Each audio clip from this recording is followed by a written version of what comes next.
A paz do Senhor, queridos, bem-vindos ao estudo de mais uma lição da Escola Bíblica Dominical. Hoje estudaremos a lição número 10, com o seguinte tema: a promessa do Espírito. As horas estavam contadas. Jesus estava prestes a voltar ao Pai e havia uma grande interrogação na mente dos discípulos. Eles se perguntavam: como viveremos neste mundo sem a presença física de Jesus? Para solucionar este problema, o Senhor prometeu-lhes o Espírito Santo. E eu rogarei ao Pai, e Ele vos dará outro Consolador para que fique convosco para sempre. João 14,16. O Espírito Santo sempre esteve com o povo de Deus. Entretanto, após a ascensão do Senhor Jesus, o seu ministério se manifestaria de uma forma ainda mais profunda e abrangente. Ele viria para ficar, ele viria para habitar, ele viria para ensinar, ele viria para guiar, para lembrar as palavras de Cristo, para glorificar a Cristo e para dar poder espiritual aos crentes. O Pentecostes marcaria o início da dispensação da plenitude dos tempos. Era o tempo do fim, onde as manifestações dos dons espirituais seriam abundantes e os sinais miraculosos seriam multiplicados. Na verdade, vos digo que aquele que crê em mim também fará as obras que eu faço e as fará maiores do que estas, porque eu vou para meu Pai. João 14,12.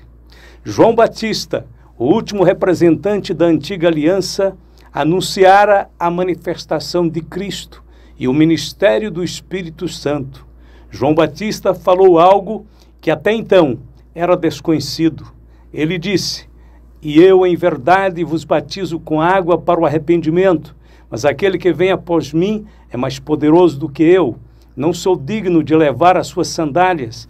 Ele vos batizará com o Espírito Santo e com fogo. Mateus 3,11. Nas palavras de João Batista, o batismo no Espírito Santo lembraria as mais fortes manifestações de Deus no Antigo Testamento, como, por exemplo, o fogo na sarça nos dias de Moisés, a coluna de fogo sobre a congregação de Israel e também a manifestação da glória de Deus no tabernáculo. O simbolismo do fogo significava que o Espírito Santo operaria uma espécie de purificação nos corações, expurgando todos os sentimentos incompatíveis com a sua natureza divina.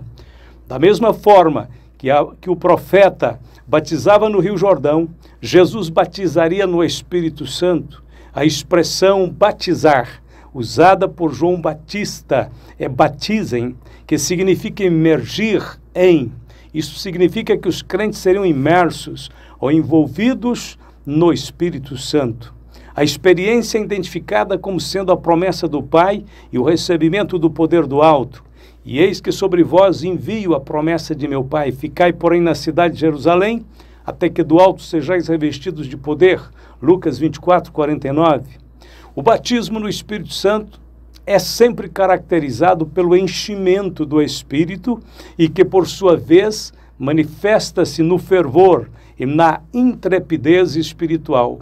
E tendo eles orado, moveu-se o lugar em que estavam reunidos, e todos foram cheios do Espírito Santo e anunciavam com ousadia a palavra de Deus. Atos 4:31. Ponto de número 1. A promessa do Pai. Jesus enviará o Consolador. Mas quando vier o Consolador, que eu da parte do Pai vos hei de enviar, aquele Espírito da verdade que procede do Pai testificará de mim. João 15:26.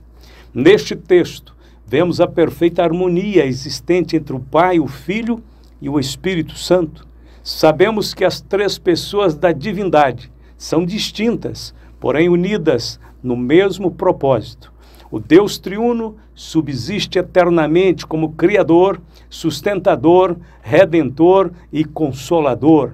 O seu eterno poder está sempre operando a nosso favor. A sua perfeita sabedoria está sempre traçando o melhor caminho para o nosso sucesso. A sua absoluta santidade está sempre nos santificando, a fim de que possamos participar da sua natureza divina. Só temos que adorá-lo por sua grandiosa revelação e pelo seu bendito amor. Ó profundidade das riquezas, tanto da sabedoria como da ciência de Deus! Quão insondáveis são os teus juízos e quão inescrutáveis os seus caminhos. Romanos 11:33. O Consolador. Palavra traduzida do grego parácletos. Trata-se de alguém que nos ajuda e nos encoraja. O Consolador é também o perfeito advogado que nos auxilia e nos defende nos momentos críticos da vida. A expressão outro Consolador vem do grego allos, identificando o Espírito Santo como uma pessoa distinta das demais pessoas da divindade, porém, exatamente igual a elas em poder, eternidade, sabedoria e santidade. Não vos deixarei órfãos, voltarei para vós. O Espírito Santo é exatamente igual a Cristo. A semelhança é tão perfeita que a vinda do Espírito Santo é, na mais profunda expressão da palavra, o retorno do próprio Cristo para a igreja. Não vos deixarei órfãos. Ele disse, voltarei para vós. Como? Jesus enviou o Espírito. Então, espiritualmente, Jesus retornou. Os seus discípulos o contemplaram pela vinda do Espírito Santo. O Espírito Santo é o sucessor de Cristo, como também é a sua própria presença. É ele quem torna possível e real a presença contínua de Cristo na igreja. É ele quem faz com que a pessoa de Cristo habite nos corações dos crentes, de maneira que possam dizer, como disse Paulo, Cristo vive em mim. Das três pessoas da divindade, o Espírito Santo é o menos conhecido e o menos compreendido. Entretanto, ele é aquele que está intimamente envolvido em nossa conversão, em nosso novo nascimento, bem como no crescimento e no desenvolvimento da vida espiritual. O conhecimento e o relacionamento íntimo com o Espírito Santo dão-nos poder, dão-nos alegria, entusiasmo espiritual. Quando o negligenciamos por ignorância ou por indiferença, atraímos para nós a pobreza espiritual. É de grande importância que tenhamos em mente o conceito bem claro de que o Espírito Santo é uma pessoa bendita e maravilhosa, cujo ministério opera continuamente a nosso favor. Ponto de número 2. O Espírito habita os discípulos. E havendo dito isso, assoprou sobre eles e disse-lhes, recebei o Espírito Santo. Este evento aconteceu numa das aparições de Jesus aos apóstolos entre a ressurreição e a ascensão. Jesus se encontrava em corpo glorificado, capaz de entrar e sair do cenáculo com as portas fechadas, de aparecer e desaparecer diante dos olhos dos discípulos e, misteriosamente, também capaz de conservar as marcas da crucificação.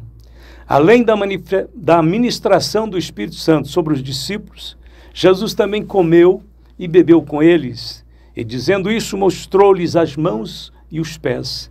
E não crendo eles, ainda por causa da alegria, e estando maravilhados, disse-lhes, tendes aqui alguma coisa que comer? Então eles apresentaram-lhe parte de um peixe assado e um favo de mel, o que ele tomou e comeu diante deles. Lucas 24, 40, 43. Essas experiências fazem parte do relato de Lucas, em Atos dos Apóstolos, que escreveu, aos quais também depois de ter padecido se apresentou vivo, com muitas infalíveis provas, sendo visto por eles por espaço de 40 dias e falando do que respeita ao reino de Deus, Atos 1, verso 3. Esse período era fundamentalmente importante para a consolidação da convicção da igreja. Tudo o que Jesus falou e fez no período dos 40 dias teve o propósito de confirmar a sua ressurreição. O sentido de assoprou sobre eles. Este ato pode ser interpretado como sendo uma experiência de consolo e conforto aos discípulos que ainda se achavam abalados pelo evento da crucificação. Recebei o Espírito Santo. Esta frase também pode ser vista como mais uma experiência espiritual preparatória para o dia de Pentecostes. A expressão assoprou sobre eles nos faz lembrar de Gênesis, capítulo 2, verso 7. Naquela ocasião, Deus infundiu o sopro da vida nas narinas do homem, e ele foi feito um ser vivo. Agora, nessa ocasião da aparição de Jesus, Jesus assoprou sobre os seus discípulos o Espírito Santo numa perspectiva de renovação espiritual. Os discípulos já eram nascidos de novo e tinham seus nomes escritos nos céus, conforme Lucas 10, 20. Portanto, não se tratava de regeneração, mas sim de renovação espiritual. Um episódio anterior ao Pentecostes. Esse episódio mostra que existem vários níveis de experiências com o Espírito Santo. Preste atenção. Primeiro, nós temos a experiência do convencimento do Espírito. E quando ele vier, convencerá o mundo do pecado e da justiça e do juízo. Do pecado, porque não crê em mim; da justiça, porque vou para meu Pai e não me vereis mais; e do juízo, porque já o príncipe deste mundo está julgado. João 16, de 8 a 11. Essa primeira experiência com o Espírito Santo é facultada ao mundo inteiro, inclusive aos ímpios. Trata-se de um aspecto da misericórdia que age para separar o homem do pecado e atraí-lo a Deus. O segundo nível de experiência com o Espírito Santo é a experiência da conversão. E ninguém pode dizer que Jesus é o Senhor, senão pelo Espírito Santo. 1 Coríntios 12, 3. Nessa ocasião, o Espírito Santo usa a palavra de Deus para operar a fé salvadora e nos revelar o Salvador. Pela operação do Espírito Santo, recebemos a nova vida e somos incluídos na família de Deus. Está escrito: mas a todos quanto receberam, deu-lhes o poder de serem feitos filhos de Deus, aos que creem no seu nome, os quais não nasceram do sangue, nem da vontade da carne, nem da vontade do varão, mas de Deus. João capítulo 1, 12 e 13. E o terceiro nível é a experiência com os dons espirituais. A Bíblia diz: e chamando os seus 12 discípulos, deu-lhes poder sobre os espíritos imundos, para os expulsarem e para curarem toda a enfermidade e todo o mal. Mateus 10, verso 1. E ainda: curai os enfermos, limpai os leprosos, ressuscitai os mortos, expulsai os demônios, de graça recebeste, de graça dai. Mateus 10, verso 8. Os dons espirituais começam a operar na vida dos crentes desde a conversão, mas se tornam mais abundantes após o batismo no Espírito Santo. E o quarto nível de experiência com o Espírito Santo é a experiência com o batismo no Espírito Santo. Todos que se encontravam no cenáculo no dia do Pentecostes eram crentes. Já haviam operado milagres, mesmo assim precisavam receber o batismo no Espírito Santo. Na experiência da salvação, o recém-convertido recebe a primeira vestimenta espiritual, que é o vestido da salvação e o manto da justiça, Isaías 61, verso 10. No batismo com o Espírito Santo, o salvo recebe a segunda vestimenta espiritual, que é o poder do alto. Homens fracos e amedrontados se tornariam poderosas testemunhas da ressurreição de Cristo. O dia de Pentecostes é considerado o evento histórico que inaugurou as atividades da igreja sem a presença física do Senhor, porém dando continuidade às obras do Senhor através dos discípulos, capacitados pelo Espírito Santo. O registro histórico do livro de Atos dos Apóstolos demonstra que o Espírito Santo é a única fonte das obras do Senhor no decorrer dos tempos. Ponto de número 3. A promessa do Pai no dia de Pentecostes. Os acontecimentos do livro de Atos mostram que os atos poderosos de Deus, realizados no ministério prodigioso do Senhor Jesus, continuaram sem qualquer interrupção. A ascensão do Senhor Jesus fez com que o Cristo histórico, limitado pelo corpo da encarnação, assumisse a plenitude do poder e se tornasse no Cristo celestial, onipresente e limitado em todos os sentidos. A promessa de Cristo em João 14, 12 cumpriu-se literalmente nas páginas do livro de Atos. Na verdade, vos digo que aquele que crê em mim também fará as obras que eu faço e as fará maiores do que estas, porque eu vou para meu Pai. João 14, 12.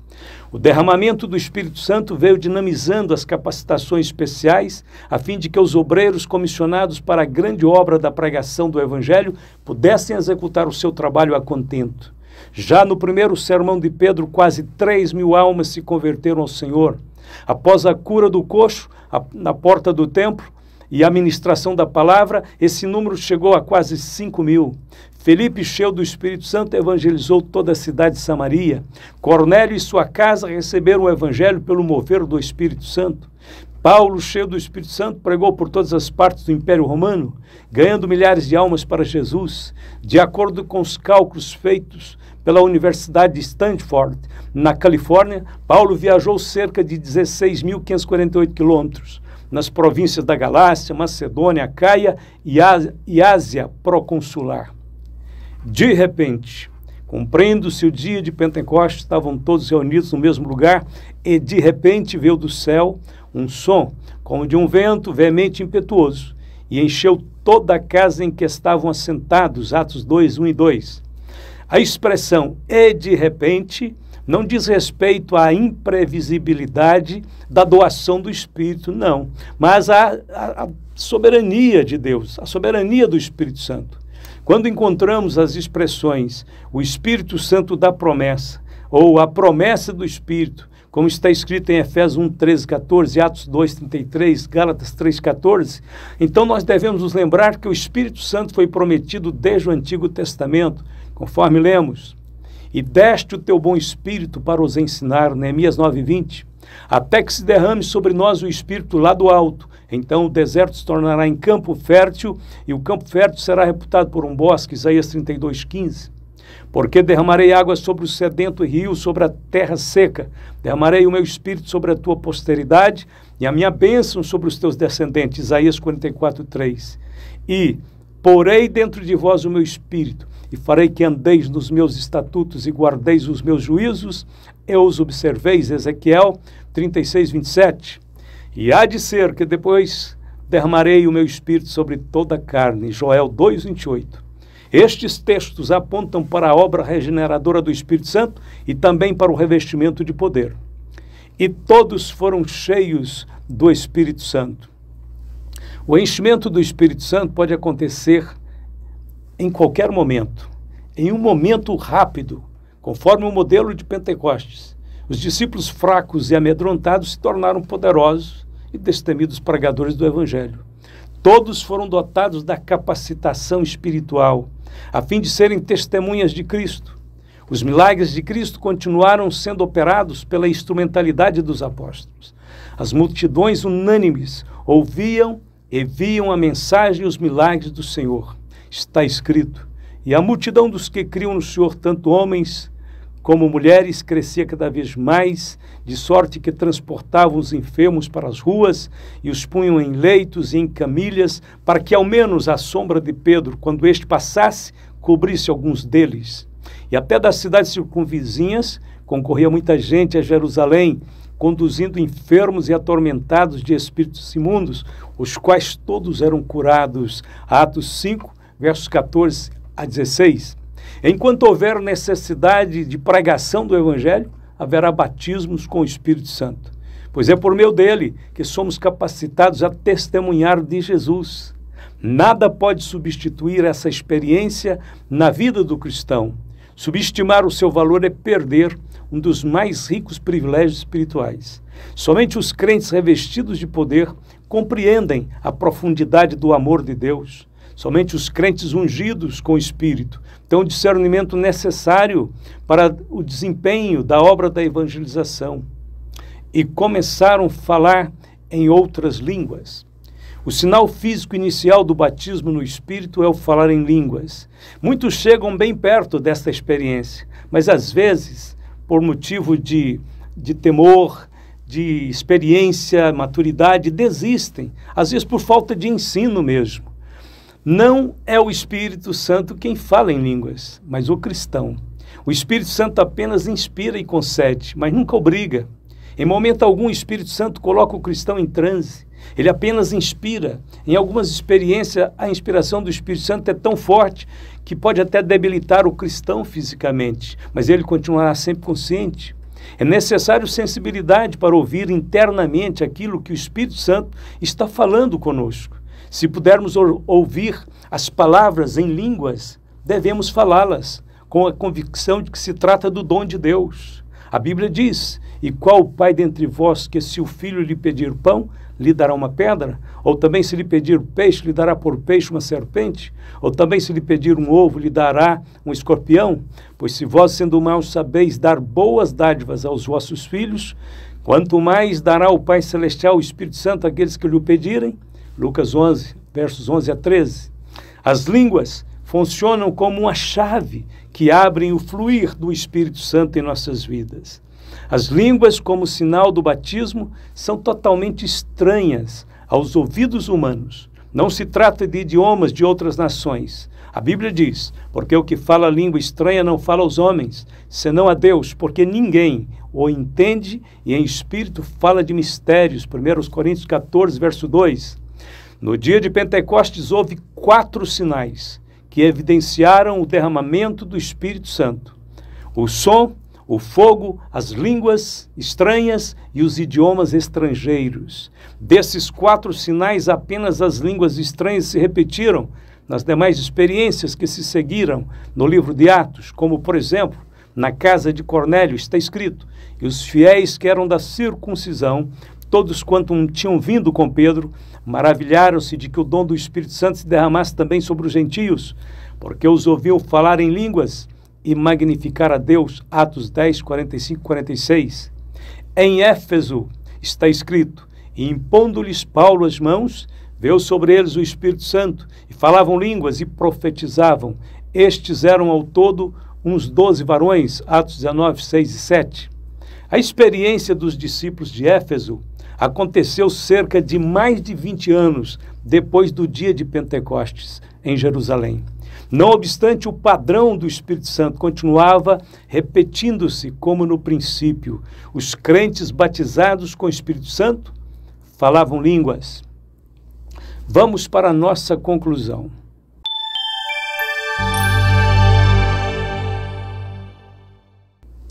A igreja de nossos dias precisa saber que nada substitui o Espírito Santo. Nem belos cânticos, nem belos templos, nem cultura refinada ou eloquência.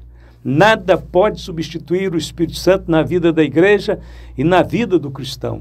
Todos nós precisamos desesperadamente do Espírito Santo de Deus. Todos os crentes devem buscar essa promessa para sua edificação e crescimento espiritual. Talvez alguém pergunte: como devo buscar o batismo no Espírito Santo, pastor? Eu digo a você, não existe uma regra fixa de como devemos buscar o Espírito Santo. Porém, Deus nos deu algumas importantes recomendações que não devem ser ignoradas. Por exemplo, primeiro, Deus prometeu o Espírito Santo aos sedentos, porque derramarei água sobre o sedento, rios sobre a terra seca. Isaías 54, 3. E ainda, no último dia, o grande dia da festa, Jesus pôs-se em pé e clamou, dizendo: se alguém tem sede, venha a mim e beba. João 7, verso 37. Segundo, Jesus disse que devemos pedir o Espírito Santo. Lucas 11, 13. Pois se vós, sendo maus, sabeis dar boas dádivas aos vossos filhos, quanto mais dará o Pai Celestial, o Espírito Santo, àqueles que lhe o pedirem? Terceiro, Pedro diz que devemos estar prontos para obedecê-lo. Atos 5, 32. E nós somos testemunhas acerca destas palavras, nós e também o Espírito Santo, que Deus deu àqueles que lhe obedecem. Quarto, Paulo diz que devemos recebê-lo pela fé. Gálatas 3,14. Para que a bênção de Abraão chegasse aos gentios por Jesus Cristo e para que pela fé nós recebamos a promessa do Espírito. Se você está buscando o batismo no Espírito Santo, observe essas recomendações, isso vai te ajudar. Terminamos por aqui e aguardamos você para o próximo estudo. Que Deus te abençoe, até a próxima semana, se Deus assim nos permitir, e terminamos com a oração. Falemos com Deus. Querido Pai Celestial, bendito Deus, adoramos o Teu nome, Senhor. Reverenciamos a Tua santa e augusta presença, porque Tu és maravilhoso, poderoso, elevado, e nós somos tão pequenos, mas estamos, Senhor, curvados diante dos Teus pés, buscando a graça, a misericórdia e a bondade do Senhor, pela mediação do Senhor Jesus Cristo.